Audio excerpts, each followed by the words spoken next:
Hi, welcome to Relief Beyond Belief, exploring the world of natural healing. I'm your host, Alexandra Barker, and today we're going to be talking about fossils. My guest is Paul Kemp from the Green Willow store right here in Belleville, and he's brought us a beautiful selection here today. Hi, Paul. Welcome to the show. Hello, Alexandra. It's nice to be here. Oh, thanks for coming and bringing all these beautiful goodies, and you're going to tell us a little bit about each of them and how they might lend themselves to someone on a spiritual path or a healing path, and how they can be useful in that way. Just a great selection here. And we should mention that we will put up your information, but your store is right here in Belleville. It is in Belleville. And this is just a small sampling of what you have there as well, not to mention all the crystals that you have in store. Well, certainly for my metaphysical friends, I do have a large selection of minerals and rocks at the store with crystals, but I thought today we'd do something a little different. Oh, it's very exciting, and they're beautiful. I thought we might start with this piece right here, just because it's so striking, and you could tell me a little bit about what these snail type. Sure. This particular piece is called an ammonite, and ammonites were very similar to snail-like creatures of today, but they were actually more in the form of squids with tentacles. Oh. This particular piece is from Morocco, and it has been polished so that you can actually see the rock-like formation of the piece. Now, in particular, metaphysically and spiritually, ammonites are quite effective in transmuting negative energy into positive energy. Oh. And it also is extremely useful in constructive arts, especially with architecture. So just to have it in the room, in the space where you're at, would have that Absolutely, yes. Just as any other stone does, it has its own particular properties to it. And by channeling into those energies, you can actually get the benefits of fossils just as you would from an ordinary mineral or rock. And I think that's a lot of people maybe aren't familiar that there are those properties associated with fossils as well. That's right. Usually when I ask spiritual people ask me questions, they tend to avoid the fossil pieces most often because they don't believe that they have any properties associated to them. But what's interesting about fossils are that they actually absorb mineral properties right down to the cellular level. They will actually encase and encompass each individual fossil piece. So not only does it preserve it in its appearance, but it actually incorporates any of the mineral materials that surround it. Wow.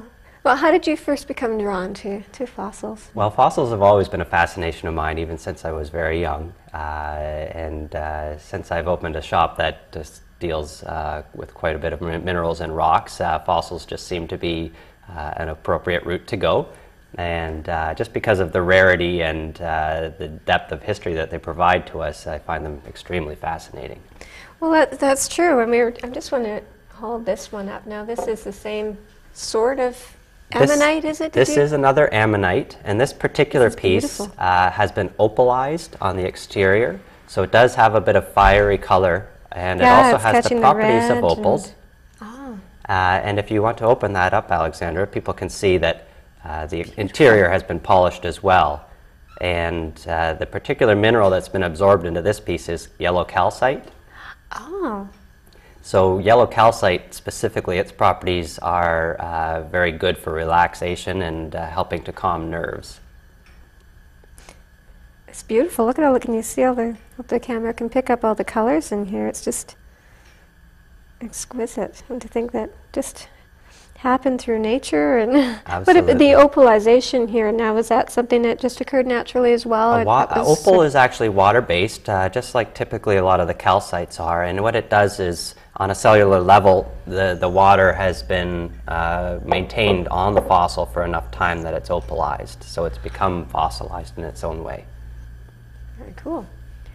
And well, let's look at this piece. I know you said this is actually quite a rare piece. This is a rare red amber from Poland. And now amber is actually a fossilized form of tree resin. So it's like sap. So it actually is very, very light in weight. Yes, it is, yeah. It's a nice feel, though, as we were talking about earlier, yeah. And in rare instances, amber can actually capture particles. So it can actually have bugs or even tree plant material. As this one has. And this particular one does have quite a bit of plant material in it. Now, you were telling us just prior to the show some interesting information about amber and its uses in our Amber is earlier a times. fascinating energy stone. Not only is it good for soothing energies, but it also is very good for cleansing air and purifying your space. So really, if you have an amber in your room, it acts quite well in purifying your air. Oh. But more specifically, it's excellent for purifying birthing rooms. So if somebody actually is expecting a child, it's excellent to have a piece of amber present in the room.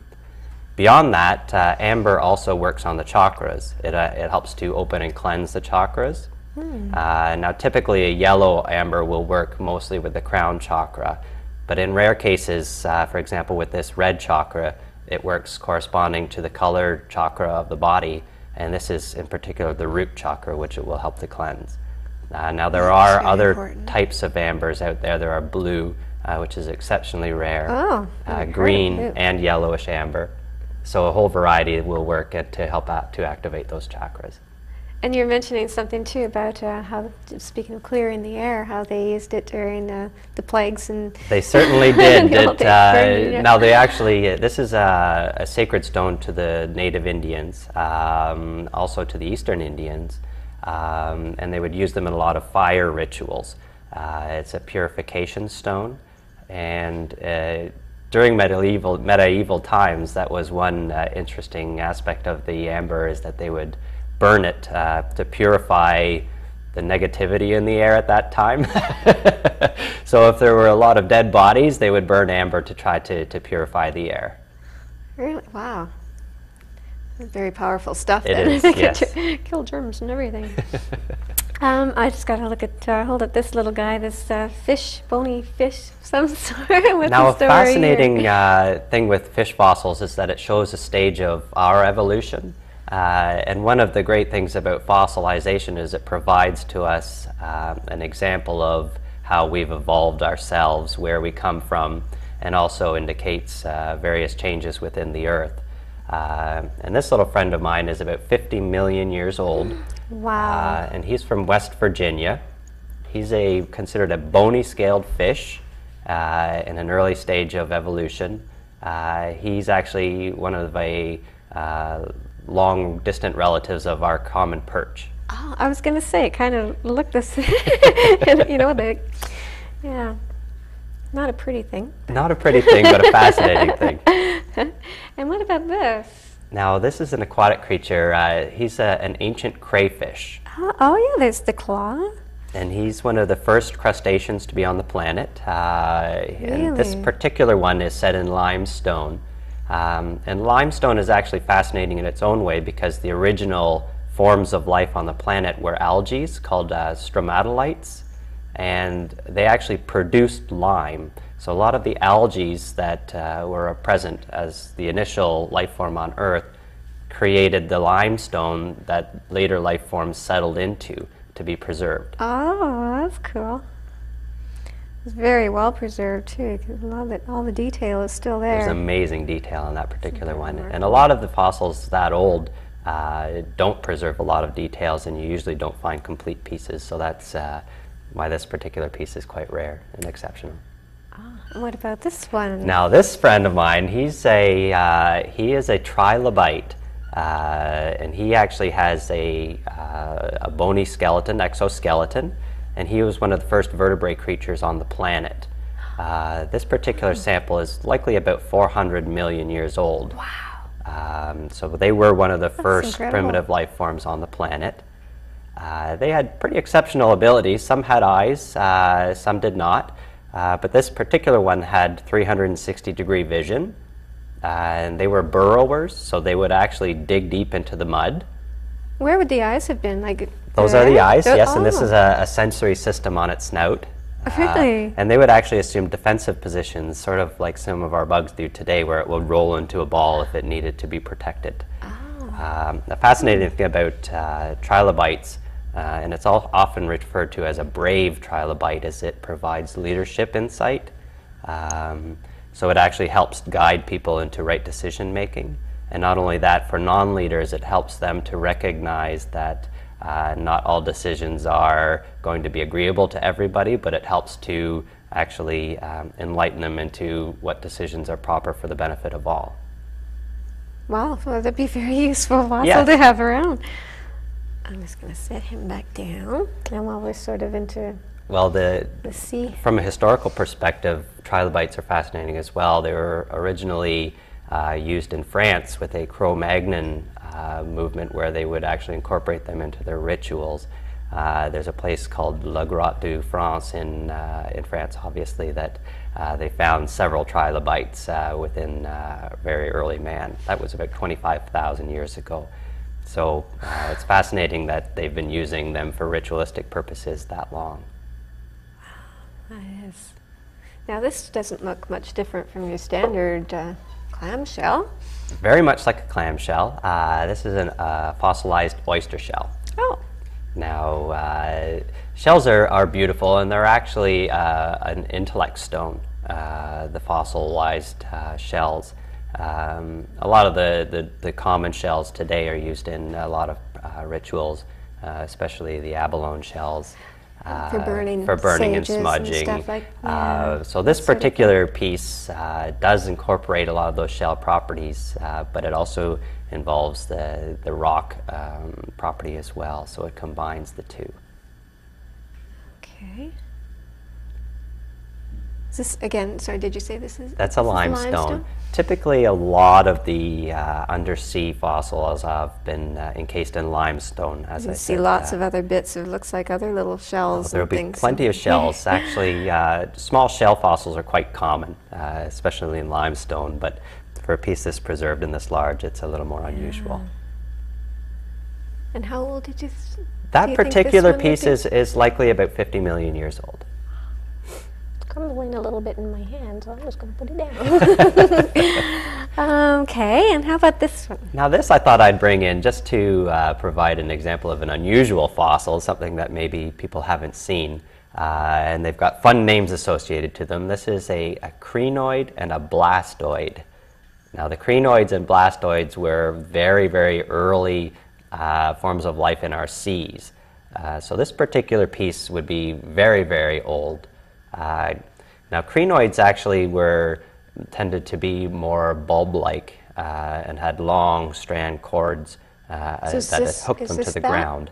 That is a blastoid. Okay. And the other piece, this is a small fragment of crinoid. Oh.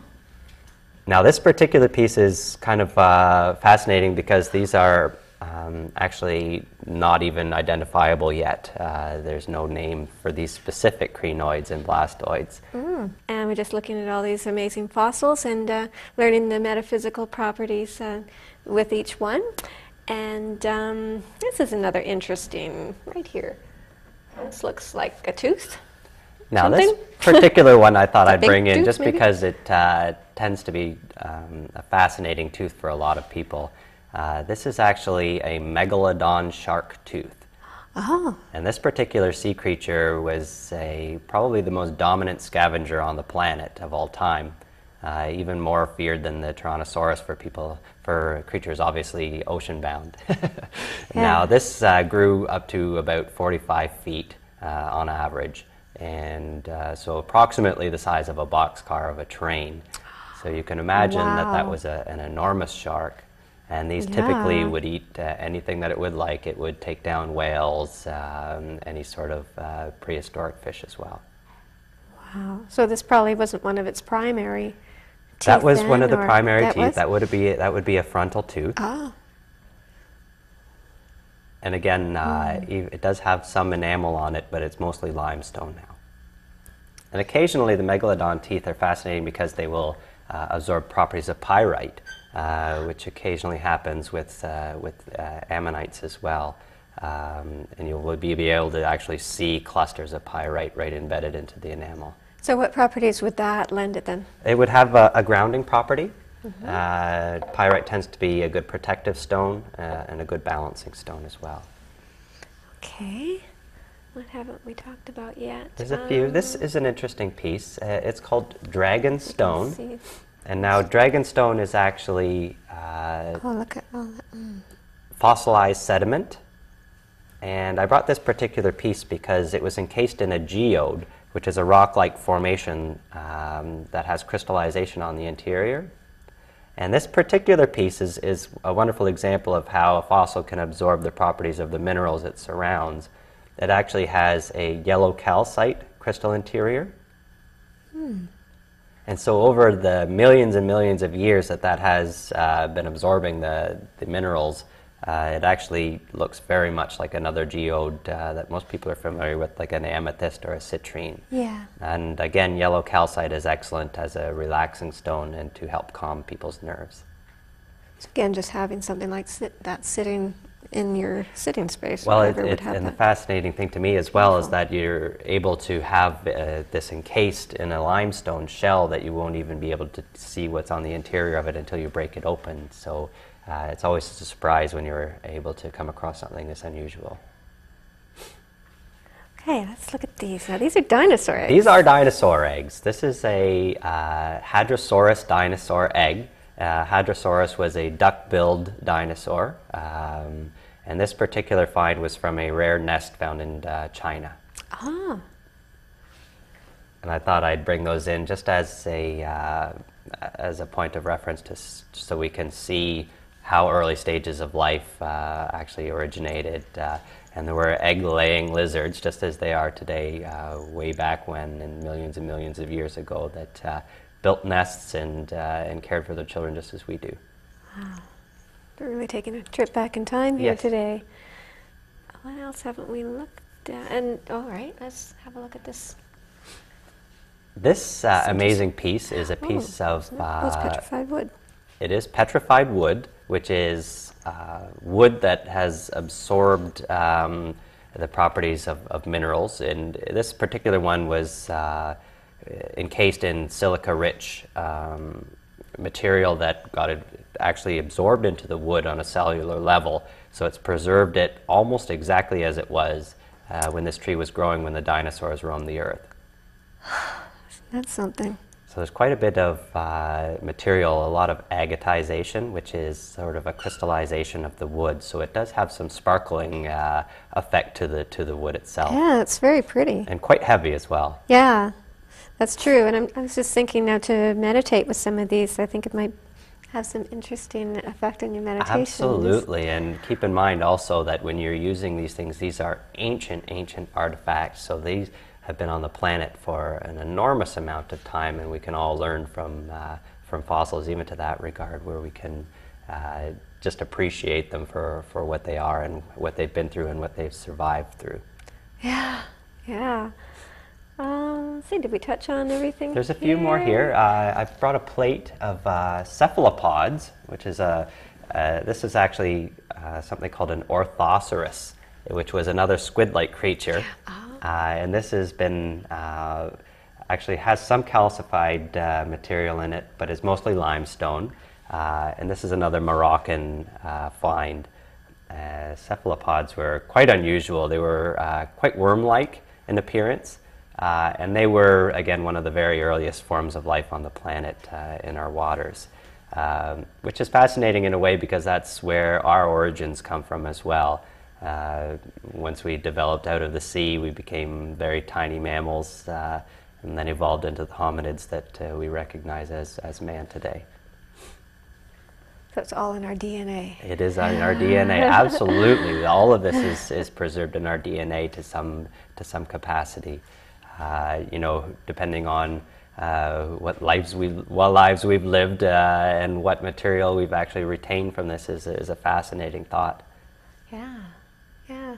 Well, you hear reference often to the lizard brain or the dinosaur brain that we have, that our instincts and everything come from. So I guess it's not that much of it, just a yes. Well, we're originally fish at one point until we learned to crawl onto the land and to develop our lungs to actually breathe the air.